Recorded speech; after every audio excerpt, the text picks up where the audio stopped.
One Question is designed to give subscribers valuable insights on how executive leaders in college athletics think about key issues on their respective campuses, in their departments, or within their leagues and conferences.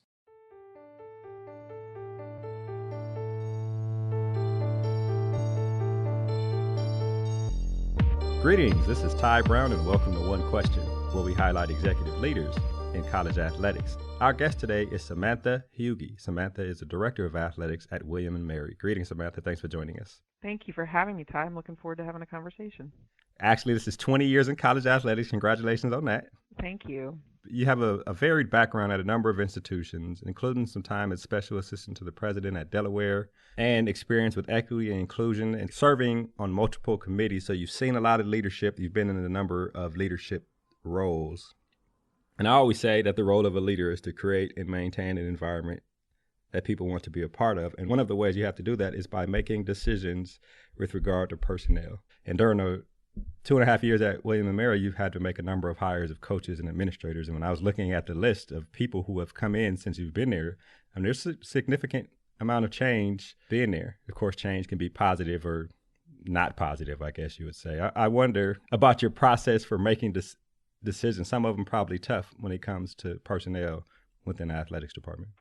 You know, Ty, it's a cliche, but when one has one's values and you know what the values of the institution, the department, and the individuals that you serve, decisions become easier. Decisions are never easy, right? They're not, especially when they're difficult ones, especially when they're decisions that impact individuals' lives. And one always has to balance that with the decision that one is making for the betterment of the whole.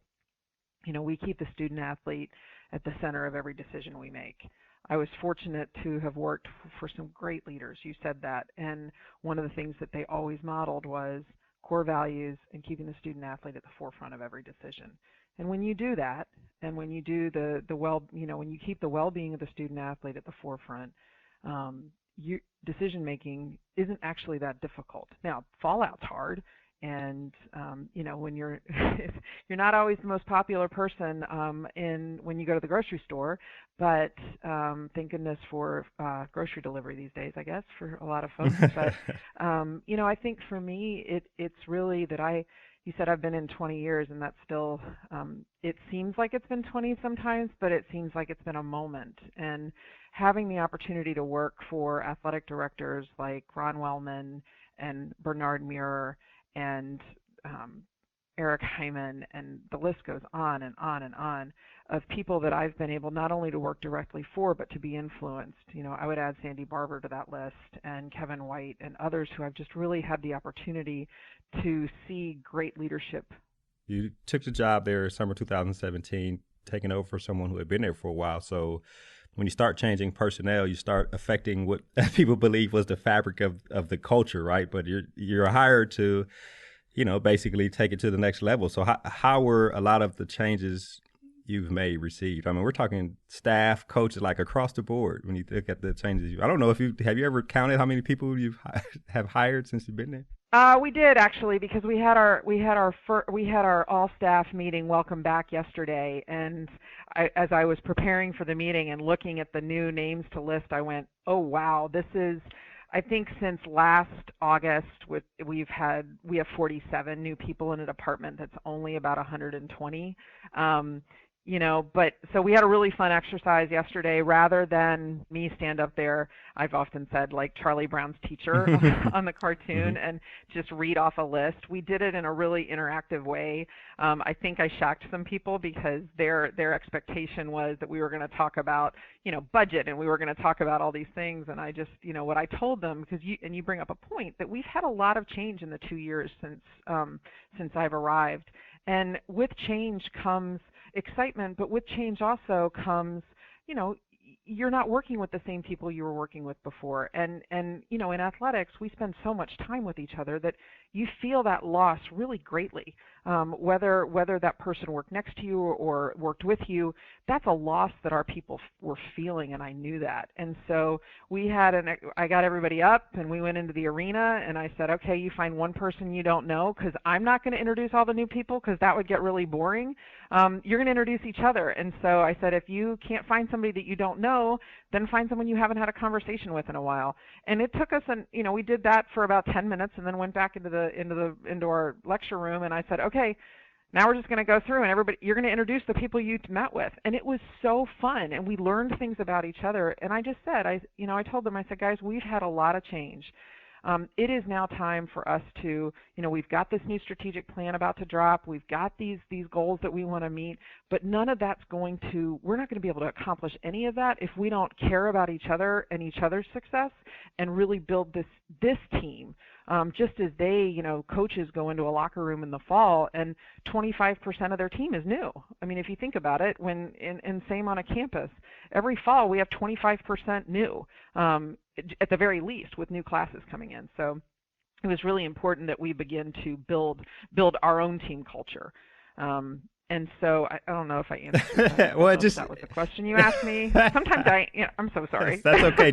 I get excited about talking about our team because it's just we've got an incredible group of people. Well, and that's an important thing. And you mentioned, you did answer a little bit when you talk about you're making changes from people who had probably been there for a long time, right? Yes. And actually helping your staff to get excited about that. That's important. So I was charged coming in the door.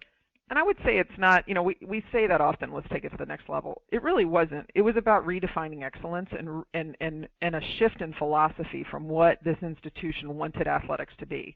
And, the board charged me, the president who hired me, and then we had a new president come in a year later. I knew that taking the job. It was one of the things that we had talked about, as the board had talked about. I was grateful to be a part of the hiring process for our new president. She has certainly, she makes me look not competitive. It's pretty cool. She loves athletics. She was an athlete and a coach herself. But one of the things I was charged with is, hey, listen, we want athletics to help us raise the profile of this institution. At no time are we going to, a lot of people have asked, are you selling out? Absolutely not. Our major theme right now is that while we're sustaining our academic excellence, we're improving our student-athlete experience, strengthening our financial base, because we really want to lay the foundation for this competitive excellence that we're enhancing. And so for us, it's maintaining this really strong reputation academically, but then raising our competitive excellence to match that, all while keeping the student-athlete at the forefront. You mentioned that you were charged with enhancing the profile of the university through athletics. That's how I interpreted what you said. Mm-hmm. And that was on the forefront. Not just let's come here and help us win programs. Let's enhance the university profile and use athletics to do it. From the leaders of the university, I think that's a wonderful thing for them to use. Put that wear that as a badge. Let athletics be a part of it. Exactly. Obviously, and I often tell folks, I didn't pick that society was going to value sports over, history, elementary school. Right, gosh, exactly. I wish they didn't. Trust me. Like, I wish that's where we were putting money. Mm-hmm. But if I'm not doing my job, if I'm not maximizing our approach there. And so really our new, our president and our board have said, hey, what are the ways that athletics can bring positive light to this university? One of the first things we did was change our logo, and that was almost harder than any of the other changes we've done. Oh, really? Yeah. But the reason we did it was the brand equity for William and Mary is in that name. It's in William and Mary. And if you ask people, even internationally, they've heard of this institution because of how strong it is academically and because of the leaders it has graduated, several of whom were athletes. And so really tying the athletic department to the university was critically important to that as a first step to really begin to allow athletics to be a component of the university and in turn help the university raise its profile nationally. Yeah, that's pretty astute of the president there. I wonder, There's tying some back smart to people around here. I wonder, tying back to personnel, since you've made so many changes, you have probably refined your process for identifying potential candidates for coaching positions, for administrative positions. Talk to me about your process for identifying talent. I think it's different perhaps with each. It's a constant. It's one I learned from one of my former bosses, and it is you always have a bench, right? We tell our coaches the same thing. You're always recruiting. And it doesn't mean that we want people to leave, but if we are successful, and if an individual is doing their job very well at William & Mary, likely more in coaching, perhaps in administration, but I have an example right now of a non-coach who is because he is such a leader in his field, I have people coming after him, right? And I'm puffing my chest out because I'm like, yeah, we got somebody who the pros want or one of the really big schools want. And so for us, even when I make a hire, I've got to start thinking about who could replace this person. So identifying talent is really knowing people and utilizing your network, but also ensuring that your network understands what the values are of the individuals that you want to bring around your student athletes. One of the things that I will not compromise on is any individual who we are going to bring into the William & Mary Athletics Department, if they in some way are unable to articulate that their job is to be an educator first, and that our jobs are actually to, teach, mentor, and inspire young people to go live lives of impact. Now, you don't have to say it exactly like that, but if in some way they're not able to articulate that is the reason that they want to do this, I'm probably not very interested in them. X's and O's, those are really important, obviously, because winning is something that we are judged on. However, winning is an outcome. Winning is an outcome of putting a process in place that is ensuring that each step of the way we are doing what we are saying we're going to do, we're walking the talk, and that each person is dedicated to the same set of core values so that we are ensuring that we are preparing our student athletes for life after William & Mary. Which is very important. And you kind of touched on the next question here is, once you hire somebody, how you help them understand the importance of evaluating themselves based on your expectations for their success. Some of it you said, right? They need to understand why they're there at William & Mary. Mm-hmm. Well, it begins in the recruiting process of that position. And then it's, as we've moved through the last year of strategic planning and review, we have 6 specific goals. We have our core values, and each individual within the department will be evaluated on how they are executing on those values and those goals within their role. And so everything is tied back to that scorecard. Where do they need growth? And then it's on us as leadership to ensure that we are providing them with the tools necessary for growth. Professional development is critically important. Doesn't necessarily mean that we're sending people all over the country, but it means that we're doing in-services, or we're doing, we read a lot of, I hand out a lot of books around here, and we do exchanges of information. I encourage all of our people to have at least one mentee and mentor. And I have a mentor right now who's significantly younger than I am, because I'm trying to figure out the best way to lead a multi-generational workforce. And so it's important for me to understand how I motivate someone who perhaps is right out of college versus someone who has been in the profession for years. Those are different. That takes a skill set that can really differentiate between what those two folks need. It's not a one-size-fits-all any longer, and really having our leadership team understand that as well. That's an interesting relationship there, right? You have a mentor who is fresh out of college or a couple years out of college who helps you understand. She's finishing up her MBA here, so she was a student athlete, and I just said, I need, this is something. She actually came to me, and I said, I was going to come to you. Will you please mentor me? Because I do. I think I can learn. Listen, I try to learn something new every day. There is, one of the things that was modeled for me early in my career was the ability to, a dedication to consistent growth and consistent improvement. Lifelong learning is critically important, because if you get very stagnant, or if you are not open to change and development, then I use often, my team hears me say this a lot, but I'm not a great gardener. I have a few potted plants and whatnot, but one of the things that I talk about is if you purchase a potted plant at like a Lowe's that you want to transplant either into a larger pot or the ground, when you take it out of that plastic, oftentimes the roots are all wound up around it. And if you don't break those up before you put it in, it's going to get root bound and die. And that's how I've talked about the process we've just gone through is growth takes takes tearing to grow. A muscle requires you to tear it, to stretch it, to grow. And so we have to do the same thing as individuals. And I think it's critically important as leaders that we recognize that and be open to that as well. You mentioned growth, and you mentioned in-service and professional development, and that you give out a lot of books. Can you give me a couple of 2 or 3 of the books that you've given out to your staff since you've been there? I love right now the one I'm that is tattered, that is in my bag at all times because I'm constantly rereading it and getting quotes out of it, is Brené Brown's book Dare to Lead. It talks about courageous leadership, and that courageous leadership requires not only authenticity but requires vulnerability as a leader with your team. And so that one is a big one. Obviously, with our chancellor being Dr. Gates, I love the book Duty. And also his book, A Passion for Leadership. Those are 2. And then another one that I handed out last year was Kate Fagan's book, What Made Maddie Run.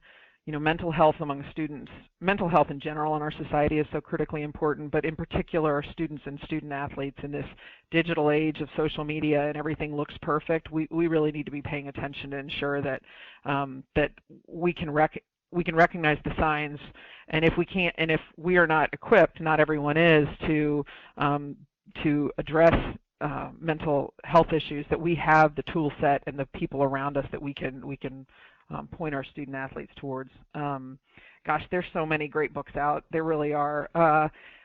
I'm a big fan. I'm a big John Gordon fan also. I think that the Energy Bus is great. One of the first books of his that I read that I loved was The No Complaining Rule. So, I mean, I can go on and on books, believe me. Well, I'll ask this last question, and then I'll let you go. I'm sure you have a big day planned ahead. When I look at the staff, coaching staff, and I look at the roster of people on your staff, there's a very diverse population, very diverse community, different races, different backgrounds. I mean, all over, men, women, everything. I wonder, why is that important to you, and has it proven to be beneficial in the last 2.5 years? It is critically important. One of the things that I have always set out to do, whether it was when I led a compliance office or as an athletic director, I want someone on our team who represents our student athletes, whether it's how they look, their gender, their race, their background, because our jobs are to educate and empower and prepare the next generation for greatness. And if they're not able to look at one of us and say, wow, okay, I see that now, like I could be that, it's not effective. I think it's too early to say whether we've seen benefits from it, other than the fact that people are commenting on it, and that they're, for me, diversity and inclusion is not about checking a box. I want it to be part of our department's DNA, and I'm proud of our folks, because I think we really are getting to that point. We can get much better. We always can, but I'm really excited about the staff and the team that we've amassed, and that there's an energy in this department, and an excitement. One of the things that I talk about is we are preparing leaders to go live lives of impact. But if we don't give them, and they're going out into a multicultural global society, right? That's what we're sending our students out into. And if we don't give them the experience while they're here of being around individuals who don't think, look, love, or pray like they do, when they go out into the big world, and that's the first time they experience maybe someone who's different and thinks differently than they do, and they've not had the opportunity to be around someone who does have a different background than they do, then I've not done my job as a leader. So, you can't have everything, but you certainly try to have folks who really are able to model, that. And I think we're getting there.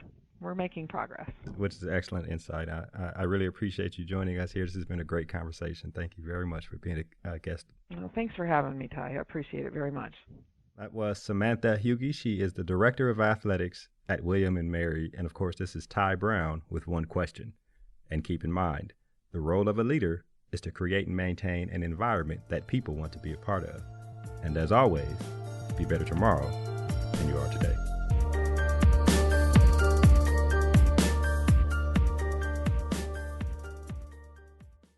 This episode of One Question is produced by Spades Media Group, solving problems using creative leadership.